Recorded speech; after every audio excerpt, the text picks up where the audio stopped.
So my remarks this morning are about the art of paying attention.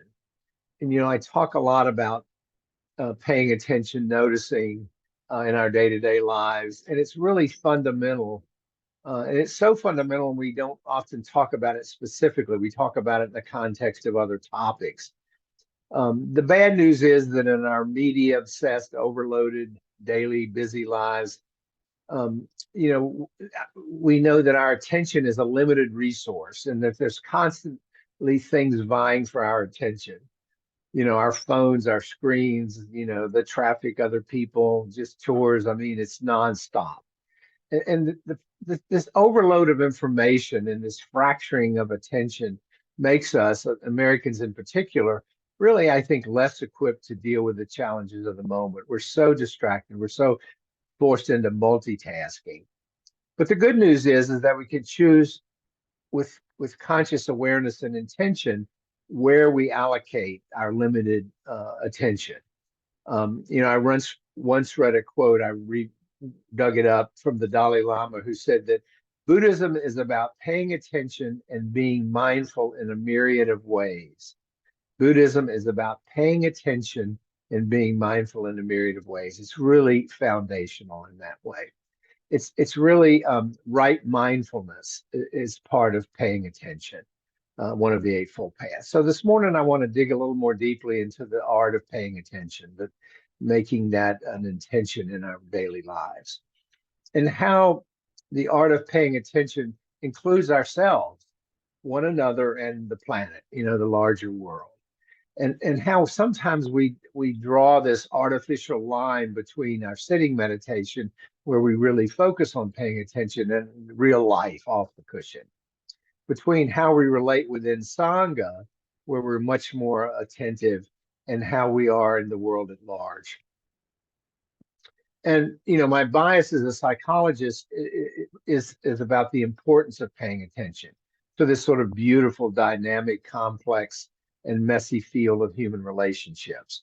That's where I really emphasize the importance of attention, and how we use our interactions with each other in everyday life to establish the sense of shared presence, this establish a sense of clear seeing, of authenticity, of a freedom of the heart, all of those things that we talk about and cultivate here in Sangha. So whenever I talk or make reference to noticing, that's what I'm talking about, the art of paying attention. And we begin always this process by listening without judgment, to whatever's arising within us. If we are out of touch with our own experience, how can we skillfully interact with the other world? If I don't know what I'm feeling and know what's going on, I'm on autopilot and I'm just blindly sort of going through life, without skillfully making choices. When we're on autopilot, we are living in what one of my teachers, Tara Brach, calls the trance. We're just not tuned in. And I found it necessary when I began focusing and trying to practice more mindful attention to sort of develop a new habit. I mean, it's just not something that comes naturally. We have to remind ourselves to do it. We have to check in. We have to remember to practice paying attention. And so what worked for me was I just set a chime on my watch or my phone to check in with myself every 30 minutes or so, because otherwise I get busy and I just forget to do it. We cannot live skillfully in the world when we are existing in this conditioned mind of projection outward, of self-consciousness, of attention seeking for the ego, with othering and judging others. I mean, all of that is antithetical to paying attention. And we can't have skilled engagement and address the range of issues that we face with an ego-based me versus you kind of mindset, with a separation kind of mindset. We have to have an inclusive kind of perspective when we bring our attention. And we start, as the Buddha taught in the first foundation of mindfulness, by paying attention to the body. He talked about mindfulness of the body. We practice coming home to the body and listening to our body, listening to our internal experience moment to moment when we check in. We don't do this all the time. We can't do it 24/7.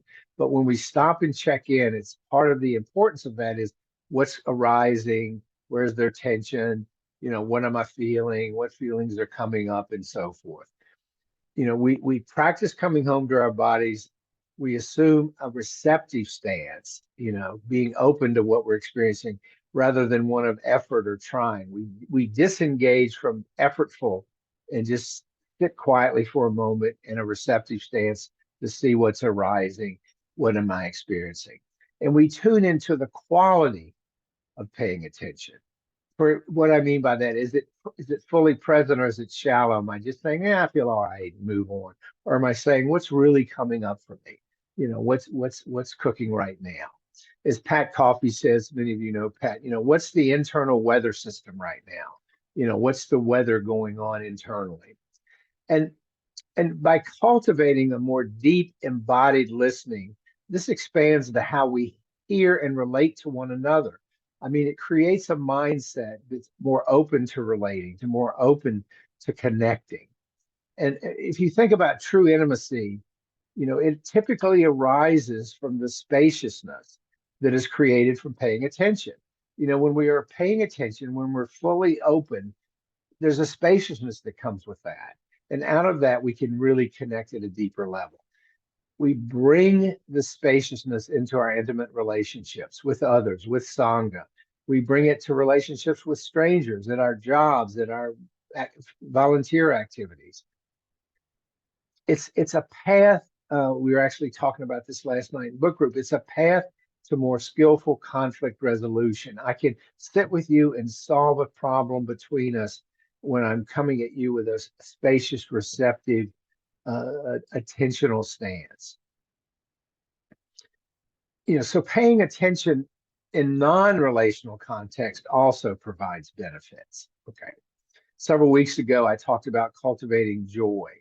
And this is another practice which requires our full undivided attention. So what the Buddha taught in this regard was to think about paying attention in terms of what he called the 6 sense doors, which are the normal 5 physical senses of touch, taste, sight, smell, and sound, and a 6th sense of what he called mind, which really refers to a conscious tuning in to the other 5 senses. So he's saying, the 6th sense is mind, and we use that, meaning our attention, to bring to touch, taste, sight, smell, and sound. Because when our sense doors are open to the world and we're attentive to them, and we bring our awareness to them, we're not on autopilot. We're engaged. We're engaged with the world. That's daily mindfulness. And when we bring attention to any one of those sense doors, we become aware of what we're experiencing. What am I feeling now? What am I tasting now? What am I hearing? What am I seeing? What's the physical experience of touch? We can monitor or notice what related feelings are arising with each of those senses. Each of those senses will bring feelings and stories with them. This is why paying attention is such a powerful antidote to reactivity. Okay? It is the key to skillful emotional regulation. That's where attention really pays off for us. The Buddha said, all things converge in feelings. All things converge in feelings. And that doesn't happen without paying attention. And what he really is saying there's a lot of suffering as the result of unnoticed or unacknowledged reactions to unpleasant feelings. I have an unpleasant feeling and I just shoot from the hip. I react. I don't try to bring any attention to it or discernment to it. And a lot of suffering can result. In other words, we can't skillfully manage our reactivity if we're not paying attention to what is arising within us. And this is especially true in interpersonal relationships. We get in there, we just start punching, slinging, reacting, and it can cause suffering really quickly. We go right to unchecked emotions, which is risky and may cause suffering both in ourselves and in those with whom we're interacting. Thich Nhat Hanh, the late Thich Nhat Hanh, the Vietnamese monk, taught that the art of paying attention is when we're doing the dishes, only do the dishes. He uses that metaphor. He's saying, whatever we're engaged with, pay attention in the moment to what we're engaged with. Because reactivity can be subtle. It's not just about acting out or lashing out. For example, if an unpleasant feeling arises, rather than pay attention to it, reactivity manifests as pushing it away or running from it or trying to avoid it. And we know how avoiding things, especially feelings, causes suffering. Likewise, if a pleasant feeling arises, reactivity occurs in the form of just trying to cling to it, grasp to it. And when that doesn't happen successfully, we can't maintain it, we suffer again. Paying attention opens the door to neither pushing away or clinging to whatever's arising. It's simply being with what's occurring in the moment. Okay. That's the art of paying attention. And it's foundational to our practice. I mean, I can't say that strongly enough. It is so important. It's what mindfulness is all about. It's what noticing is all about. It's why we check in with ourselves periodically during the day, like, what's going on? What's the internal weather system, as Pat would say? So the late Mary Oliver said, attention is the beginning of devotion. This is something she wrote in her final collection of essays before she died. Attention is the beginning of devotion. So I'll leave you with a few more words from Mary Oliver. This is from one of my favorite poems of hers. It's, quote, "When it's over, I want to say, all my life, I was a bride married to amazement. I was the bridegroom taking the world into my arms." She's talking about engagement and attention. When it's over, I want to say, all my life, I was a bride married to amazement. I was the bridegroom taking the world into my arms. We can't have the amazement. We can't take the world into our arms if we're not paying attention.